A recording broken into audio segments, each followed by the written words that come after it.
Hello students, कैसे हैं आप लोग। उम्मीद करता हूँ आप लोग सब अपने अपने घर में सुरक्षित और अच्छे हैं, अपनी पढ़ाई जारी रखते होंगे।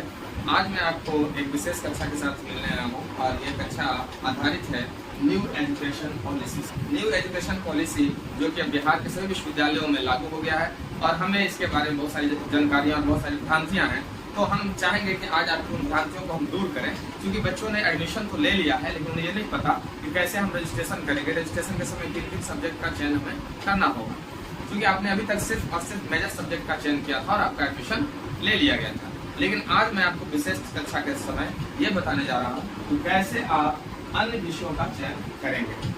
ये वास्तव में इससे पहले कि हम थोड़ी बात करें तो आप पाएंगे कि पहले जो आप विश्वविद्यालयों में ग्रेजुएशन की शिक्षा लेते थे, वहाँ पे आपके साथ एक ऑनर्स पेपर होता था, 2 सब्सिडियरी पेपर होते थे और एक आरबी पेपर होता था। लेकिन यहाँ पर थोड़ा परिवर्तन किया गया है जो आपके लिए और बेहतर है। आप देखेंगे कि इस चॉइस बेस्ड क्रेडिट सिस्टम, जिसे हम सीबीसीएस सिस्टम के नाम से भी जानते हैं, ये अंडर ग्रेजुएट लेवल पर बिहार में लागू हो गया है और ये कोर्स 4 वर्ष का है।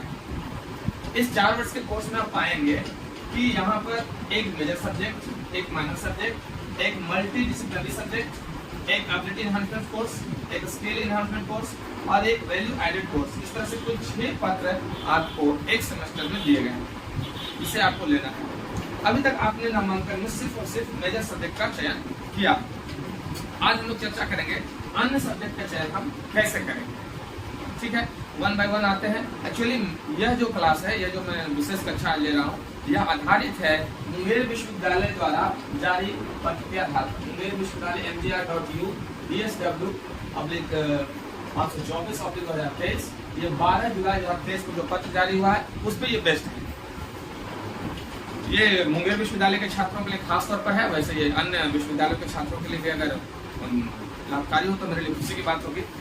मैं आपको बताता चलूं, यहाँ मेजर सब्जेक्ट में यदि आपने सोशल साइंस सब्जेक्ट का चयन किया है, आप पहले अपने संकाय के बारे में जान लें। अलग अलग संकाय हैं, सोशल साइंसेस, कॉमर्स और फनविकी मतलब ह्यूमैनिटीज।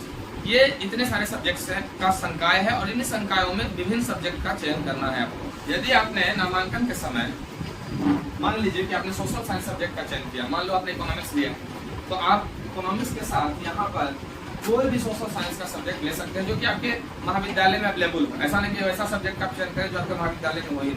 तो आप अपने महाविद्यालय के उस सब्जेक्ट का चयन करेंगे जो सोशल साइंस फैकल्टी से ही होगा, सोशल साइंस के ही डिसिप्लिन से मिलता होगा, है ना। जैसे मान लीजिए हिस्ट्री हो गया, मान लीजिए पॉलिटिकल साइंस हो गया, इस तरह के जो सब्जेक्ट है वो सोशल साइंस के सब्जेक्ट है। अगर मान लीजिए आपने हिस्ट्री लिया है तो आप इकोनॉमिक्स ले सकते हैं, आप पॉलिटिकल साइंस ले सकते हैं, इस तरह के सब्जेक्ट आपका चयन कर सकते हैं।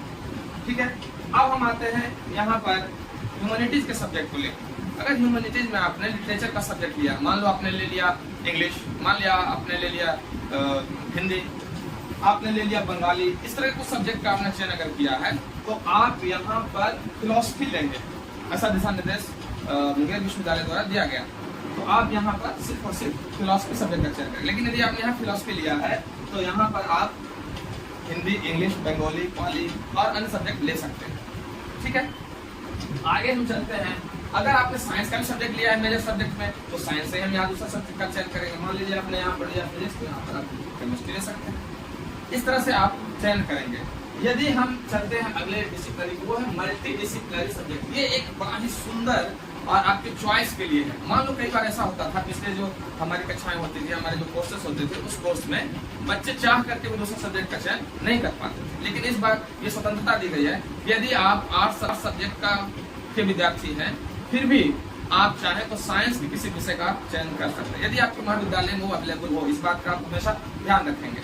और आप चाहें तो कॉमर्स का भी कोई विषय ले सकते हैं, आप चाहें तो ह्यूमैनिटीज का भी कोई सब्जेक्ट ले सकते हैं। तो ये एक बहुत खुशी की बात है कि ये नई शिक्षा नीति में से जोड़ा गया है, वो है मल्टी डिसिप्लिनरी सब्जेक्ट, इसे MDC 1 के नाम से जाना जाता है ना। तो इस तरह से आप मल्टी डिसिप्लिनरी सब्जेक्ट का चयन कर सकते हैं। कोई भी सब्जेक्ट जो आपकी इच्छा अनुसार है, जो आपके महाविद्यालय में अवेलेबल है, आप यहाँ पर ले सकते हैं। नेक्स्ट वन है ability enhancement course. Ability enhancement course, यहाँ पर AEC 1 जो है, इसमें इंग्लिश कम्युनिकेशन लेने के लिए दिशा निर्देश दिया गया। AEC के अंतर्गत आप लेंगे इंग्लिश कम्युनिकेशन फिर नेक्स्ट है skill enhancement course. Skill enhancement course को SEC1 कहा गया। इसमें दो तरह के कोर्स अवेलेबल है अपने विश्वविद्यालय में। एक है एडवांस स्प्रेडशीट टूल्स और दूसरा है कम्युनिकेशन इन एवरीडे लाइफ। ये एडवांस स्प्रेडशीट जो टूल है ये बेस्ट है कंप्यूटर नॉलेज से संबंधित, है ना। तो आप ये भी अगर आपके महाविद्यालय में ये अवेलेबल है तो आप यहाँ से चयन कर सकते हैं। दूसरा है कम्युनिकेशन इन एवरीडे लाइफ। ये कम्युनिकेशन स्किल को डेवलप करने के लिए इसका सिलेबस बनाया गया है। ये आपके महाविद्यालय में है तो आप ये ले सकते हैं। दोनों में से यहाँ लिखा है चूज एनी वन। आप इन दोनों में से कोई एक का चयन करेंगे, ठीक है। और नेक्स्ट वन है वैल्यू एडेड कोर्स। ये वैल्यू एडेड कोर्स में भी दो तरह के सब्जेक्ट का चयन किया गया है। एक है एथिक्स एंड कल्चर और दूसरा है स्वच्छ भारत। ये बड़ा ही सुंदर विषय बनाया गया ताकि बच्चे जो है अपने आदर्शवाद को, अपने भारत के भविष्य के बारे में एक अच्छी परिकल्पना कर सकें। इसलिए स्वच्छ भारत और एथिक्स एंड कल्चर की यहाँ पर पढ़ाई शुरू की गई है। ये अनिवार्य विषय ही है, लेकिन इसमें से आपको कोई एक विषय का चयन करना है। यहाँ भी लिखा है चूज एनी वन, इसमें से कोई एक विषय आप ले सकते हैं। इस तरह से हमने देखा कि कुल मिलाकर आपको फर्स्ट सेमेस्टर में 6 पत्रों की परीक्षा देनी है। अब आपके मन में यह शंका होगी कि इन जो पत्रों की परीक्षा होगी वो किस आधार पर होगी। तो अलग अलग विषयों के लिए अलग अलग क्रेडिट सिस्टम है, अलग अलग आधार पर। उसके लिए मैं एक नया वीडियो लेकर आऊंगा, बताऊंगा अपने सब्जेक्ट से रिलेटेड। मैं इकोनॉमिक्स से आपको बताऊंगा कि कैसे आप इकोनॉमिक्स दिए हैं तो आगे आपको किस कार्य के लिए कितने मार्क्स दिए जाएंगे, क्योंकि इसमें प्रोजेक्ट भी आपको बनाने हैं, इसमें सेमिनार भी आपको करने हैं, इसमें कक्षाएं जो होंगी उस पर भी आपको मार्क्स मिलने वाले हैं। तो यहाँ पर चूंकि हर एक सब्जेक्ट के आधार पर आपको क्रेडिट मिलेगा, वही क्रेडिट आपका काउंट होगा। ये बहुत सुंदर व्यवस्था की गई है इस बार। आप छात्रों के लिए आप घबराए नहीं, क्योंकि नई नई व्यवस्था हुई है तो थोड़ा सा भ्रम मन में है। मैं इसी भ्रम को दूर करने का छोटा सा प्रयास कर रहा हूँ। आपको मुझे लगता है कि समझ में आ गया होगा कि इस 6 पेपर हम कैसे लेंगे। ओवरऑल मैं फिर से एक बार समराइज करना चाहूंगा। आप अभी तक नामांकन जो लिए हैं वो मेजर सब्जेक्ट का लिए हैं, MG से MJC1 का, ठीक है। आप अब लेंगे माइनर सब्जेक्ट। यहाँ अगर आपने सोशल साइंस लिया है तो यहाँ भी आप सोशल साइंस सब्जेक्ट का ही लेंगे निश्चित तौर पे। सेम सब्जेक्ट नहीं होगा। अगर आप इकोनॉमिक्स लिया तो इकोनॉमिक्स नहीं ले सकते, हिस्ट्री लिया तो हिस्ट्री नहीं ले सकते, ठीक है। लेकिन लेंगे सोशल साइंस डिसिप्लिन का ही। अगर आपने यहाँ पर लिया हिस्ट्री तो यहाँ ले लेंगे इकोनॉमिक्स, यहाँ ले लेंगे पॉलिटिकल साइंस, इस तरह की ज्योग्राफी, इस तरह के सब्जेक्ट का चयन यहाँ कर सकते हैं। यदि आपके महाविद्यालय में अवेलेबल है तब इस बात का जरूर ध्यान रखें। दूसरा हमने कहा था अगर आपने यहाँ पर ले लिया है फिलोसफी या हिंदी, इंग्लिश, उर्दू, फारसी जो भी आपके अवेलेबल है पाली, वो आप ले सकते हैं। लेकिन यदि आपका ये सब्जेक्ट किसी लिटरेचर से रिलेटेड है, मान लो हिंदी है, इंग्लिश है, उर्दू है, पाली है, तो आप केवल और केवल यहाँ पर फिलोसफी लेंगे, क्योंकि आगे तो आपको इंग्लिश और हिंदी वगैरह पढ़ना ही है।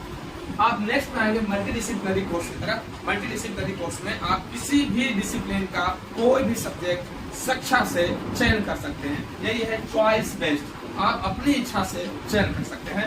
ये है मल्टीडिसिप्लिनरी कोर्स। इसमें साइंस का भी आप सब्जेक्ट ले सकते हैं। आपके महाविद्यालय में अवेलेबल है तो आप कॉमर्स का भी ले सकते हैं। आप कोई भी एक सब्जेक्ट का चयन कर सकते हैं। नेक्स्ट है एबिलिटी एनहांसमेंट कोर्स। इसमें मस्ट किया गया है, जो ये गाइडलाइन दी गई है उसमें कहा गया है कि इंग्लिश कम्युनिकेशन लेना, इसलिए आपको इंग्लिश कम्युनिकेशन पर ही रजिस्ट्रेशन के समय फॉर्म करना है। नेक्स्ट वन है स्किल एनहांसमेंट कोर्स। और स्किल एनहांसमेंट कोर्स के अंतर्गत 2 तरह के पेपर दिए गए हैं। एक है एडवांस स्प्रेडशीट टूल्स, दूसरा है कम्युनिकेशन इन एवरीडे लाइफ। यहाँ बहुत सारी बातें आपको सीखने को मिलेगी, एक कंप्यूटर से रिलेटेड और दूसरा आपके स्किल के बारे में, आप किस तरह से कम्युनिकेशन स्किल को और डेवलप कर सकते हैं। नेक्स्ट वन है वैल्यू एडेड कोर्स। और वैल्यू एडेड कोर्स में एथिक्स एंड कल्चर और स्वच्छ भारत, इन 2 तरह के पत्रों में से कोई आप एक पत्र ले सकते हैं। इसके सारे सिलेबस बना दिए गए हैं, राजभवन ने जारी कर दिया है। और ये पत्र आपको अपने महाविद्यालय में अपने अपने विषय के शिक्षकों से उपलब्ध हो जाएगा। आप जाएंगे, कक्षाएं नियमित होने वाली हैं। इसलिए अभी मुंगेर विश्वविद्यालय में 2 कक्षाएं रेगुलर करने की घोषणा कर दी गई है। एक तो ये MGC की, चूंकि MJC जो है मेजर कोर्स जो है वो आपका ऑनर्स पेपर की तरह है, और दूसरा जो सब्जेक्ट है वो है MIL कहा गया एबिलिटी एनहांसमेंट कोर्स के लिए। तो ये आप निश्चित तौर पर आप कक्षाएं शुरू हो जाएंगी, आप महाविद्यालय जाना शुरू कर दें। मेरी बहुत सारी शुभकामनाएं हैं, क्योंकि आप फर्स्ट बैच के बच्चे हैं। आपको मेरी ओर से बहुत बहुत शुभकामनाएं हैं।